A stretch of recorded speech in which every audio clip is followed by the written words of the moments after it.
Good morning, I'm Kamie Roesler in for sports. The baseball state semifinals began yesterday across Minnesota. And this field that you're looking at behind me, this is the original movie set Field of Dreams. Now, the White Sox and Yankees won't be playing on this field. They'll be playing a couple hundred yards away over on a newly constructed stadium that can seat about 8,000 people. Twins fans will welcome him with open arms. He's a great shortstop, and he has a great bat. So a lot of people excited for some of the new players on the Twins team, and pitching will be the question this year. We'll see how they do. It all kicks off today. Kamie, you have us excited not only for opening day, but now for the whole season. He replaces former GM Rick Spielman, who the Vikes fired earlier this month after a disappointing 8-9 season.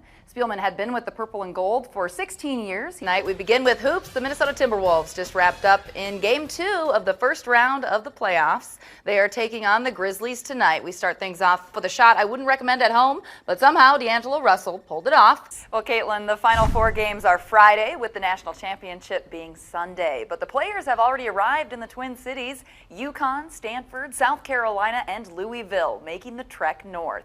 I have to show you this, the transformation of Target Center, where the games will be held. The Timberwolves had a game Friday, and the floor was removed for a corn concert. Royce Lewis gets called back up to the bigs yesterday afternoon. He started in center field. Playing multiple positions is something he'd been working on with the Saints. The ice back to the Harbor we go, where our very own Kamie Roesler spent the night covering local basketball. Kamie, how you doing? Hey there, Mark. Hey, Julian. It was a good night for hoops tonight. I made it out to 2 games, so let's begin in Rochester, where the Century Panthers entered tonight's game against Faribault, looking to push their win streak to 4.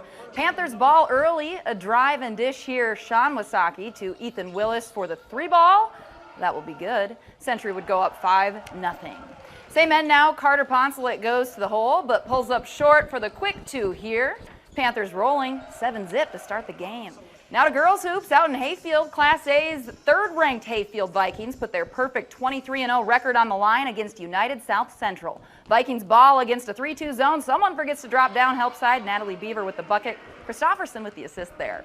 Hayfield hasn't lost a game because of this defense. Kristen Watson with the steal, and the layup is good. 21-2 the score. Rebels won't give up, though. Vikings gamble and lose there. Macy Zebro takes it herself.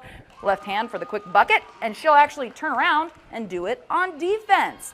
Zebro with the block, but if you don't get the ball back, Kristen Watson, yeah, she's going to capitalize.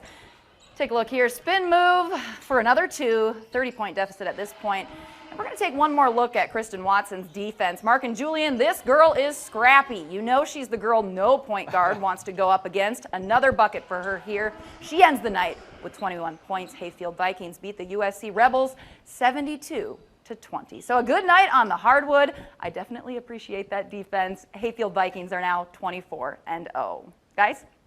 Hey Tom, rain or shine fans, we're going to make their way out to Target Field today. A brief rain delay, but we're back in action now. The Twins actually winning 8-2. In the individual tournament, New Life Academy's Cole Withrow won the event. Fillmore Central's Jake Fischbauer was the top local player, finishing 9 strokes back. Hayfield's Keegan Bronson got 10th, shooting a 156. The girls' state tournament was not completed because of weather. You can find the full state golf results in the web version of this story. That's on our website, KTTC.com. We'll have the full results in our evening newscasts. And one side note, the Twins won 5-0 last night over Seattle. They are off today. That's all for sports. Have a great day. There was a lottery, and there are no tickets left, but if you want to try and snag a ticket, it's going to cost you anywhere from $1,000 to $6,000. You can look on the internet for those. And Tom, I want to mention one more thing before I go. If you've seen the movie, you know that the players come in to play ball from the outfield. Well, that's what they'll do tomorrow night, coming right in that location there in right field. They'll be coming onto the field tomorrow. So I do have to say this one time as well, Tom. Live in the Yankees dugout from Dyersville, Iowa, Kamie Roesler, KTTC News. Yeah. Hey there, Jess. I like that news from Ted that the rain is going to probably stop around 3 o'clock this afternoon, because 3:10 is when first pitch is here at Target Field. You can see it's not a typical home opener. There's really no one behind me. We head to Mayo Field for Austin versus Mayo High School. This happening this afternoon. Mayo's Samuel Haruska at the plate. 2 men on. He puts this one out into right center. The base runners are moving. That's good enough for an RBI double. Carson Beavers would cross home here. 12-0 the score. Next batter, Jacob Brown gets under this one. Packers center fielder Bryce Fisher with the nice grab, but 2 runners would advance. Jonah Ellickson crosses home. Hey there, Nick. Yeah, it's extremely windy here in Heartland. We actually had to move away from Broadway Avenue where that bank was destroyed in downtown Heartland because it was too dangerous there. That power pole was down. The electric crew had just arrived at the scene, and the wind was scattering debris everywhere. I actually have the Freeborn County Sheriff with me here. Kurt Freitag joins me. You can see a bank here. This is the Arcadian Bank. The roof has severe damage. We have many emergency crews here in Heartland tonight. Now, we actually, as we were standing here, some debris from a roof nearby.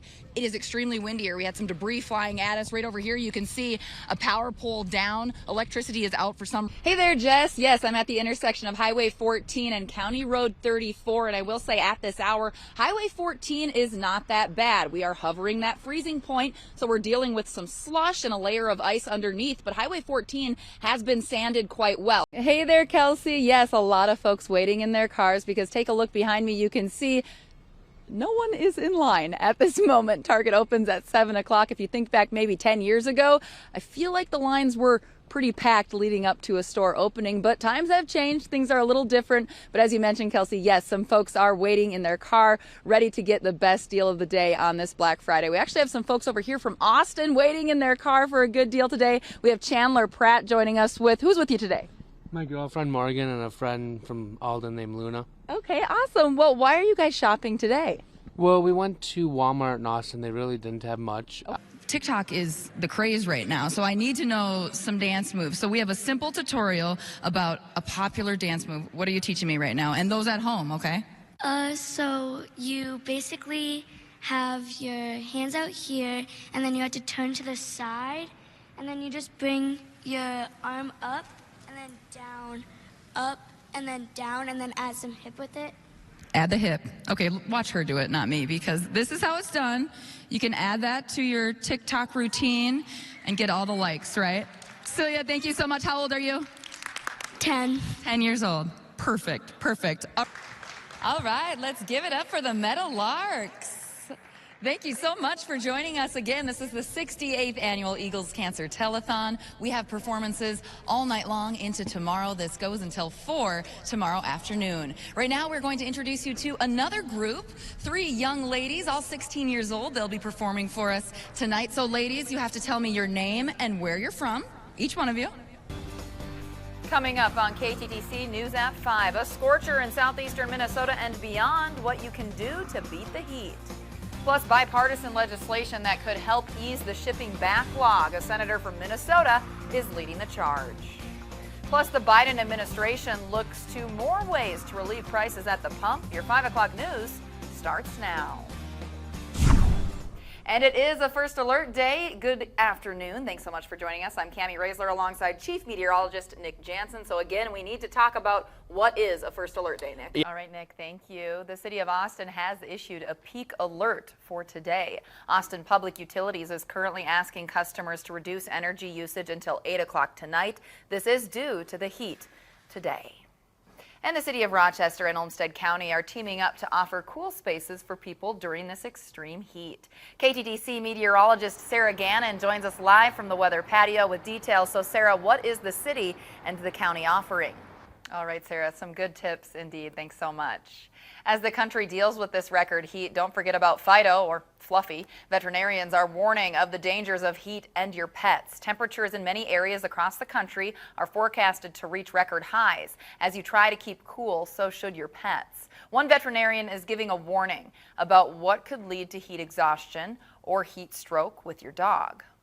Vets say to make sure you and your pets stay well hydrated and inside if possible during extreme heat.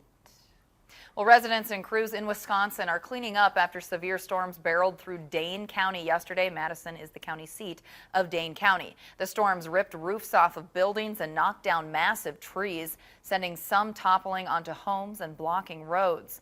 A fire department spokesperson said roofs were torn off roughly 3 buildings in Madison alone. Wind gusts were so strong they blew over an empty semi. The storms also knocked electric lines down, leaving thousands without power. The Red Cross has set up a shelter and is assisting displaced residents. No injuries, thankfully, though, were reported.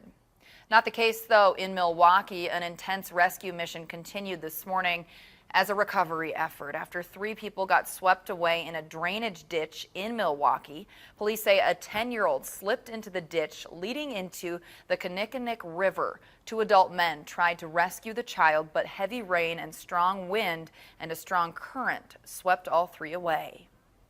Nick, thanks so much. Hey, we are following some news happening right now in Rochester. We do have a crew at the scene of Gage Elementary School where there is a heavy police presence and a taped off area. Our Darian Letty joins us live from the scene. So this is in Northeast Rochester, right off of 37th Street Northeast. So Darian, can you tell us what are you seeing right now?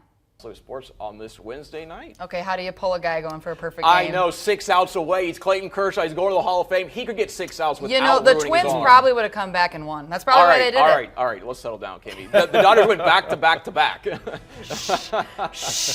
We'll be right back. Yeah, Tom and Caitlin, you can hear it. It's bumping out here. This music started playing at 5 o'clock and will play until 9 this evening. Take a look. This is what it looks like if you come down to Social Lights. There's participating bars, a lot of fun lights, some themes that different bars have. Right behind us, right over here, we have Kathy's, and their theme is, can you guess? 70s theme. We have Mike Hutchinson right over here with Kathy's Pub, and I hear you have some specialty drinks. We do, just for the cold weather. A hot dog, and there's some other treats, and TC's roaming around. He's the mascot for the Twins, and there's just a lot going on out here. First pitch is 3:10 today here at Target Field, and a lot of fans making their way out. I just spoke with Dustin Morse. He runs communications here. Oh, I didn't even know he was behind me. Hi, hey, look what I have. Look what I have. This is mine from my house. I tried to be unbiased and wear my news hat today, but I thought, this is my own TC hat. Don't we look nice? Come back. Oh, okay, bye. I'll see you later. Okay.